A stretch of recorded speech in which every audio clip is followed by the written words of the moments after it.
is Mercenary Arena. This is a 2 to 4 player game where you're either playing head-to-head against an opponent or you're playing 2v2 or free-for-all on the specific map for that. What you have here is you have the Assassin, the Archer, the Barbarian, the Ranger, the Man-at-Arms, and the Knight. These 6 classes you're going to choose 4 from. Now from there you're going to be able to use your actual character layout to be able to figure out what the stats are of your characters and what they can do as far as attack ranges and or a small special ability that can be used. Some can only be used once per match, some can be used once per turn, while others are only while they are attacking. For instance, the Archer can shoot over walls, or the Assassin, every time they attack, it is armor piercing. So for the setup, you would start off by rolling a die. So let's say that I roll a 5 and my opponent rolls a 4. That means that I can now choose whether or not I would like to play my turn first or choose my character first. Now I do have to choose 4 units, so that might be a more strategic balance of knowing what my opponent's playing first versus actually playing the field and understanding that I can get the statistical advantage, or strategic advantage, over the actual board. So I will choose to pick first. I pick my Assassin. My opponent picks the Archer. You will then place another die if you have them. If not, just mark down on a piece of paper a nice little 1 next to each of these pieces. This is signifying that this was my first pick, and if you use a phone app to keep their health, like Magic Life Counters, some of them that go up to 4 players or 8 players, so they actually work really well for keeping track, you can mark down where some of the statistics might change.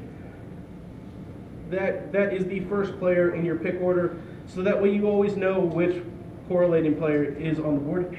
So,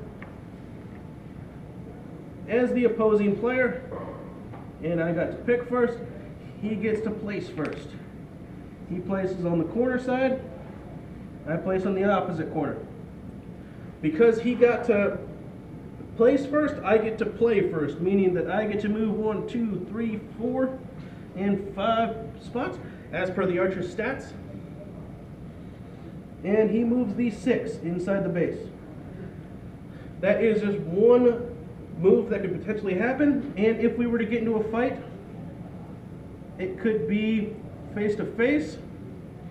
And the way this works is you would levy the defenses versus the offenses. So the Archer has no defense, so the special ability from the Assassin will be null and void, versus if the Assassin is attacking a Knight, and they will actually be able to deal damage, which could make the Knight a strategic choice versus making the Assassin a counter to that strategic choice. So the Archer has +1 to damage, meaning that this Archer will be a little bit better in the long run. So the Assassin swings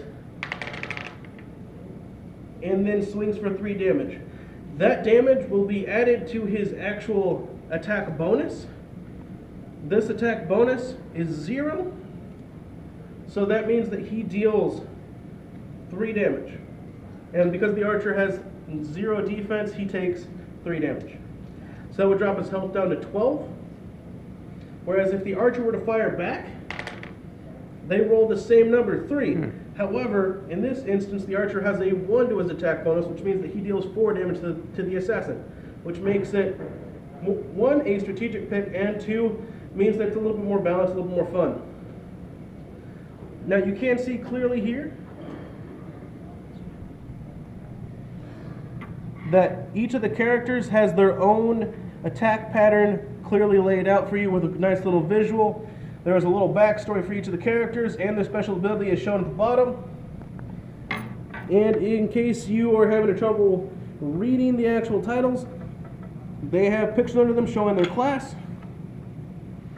The objective of the game is to kill all of your opposing units.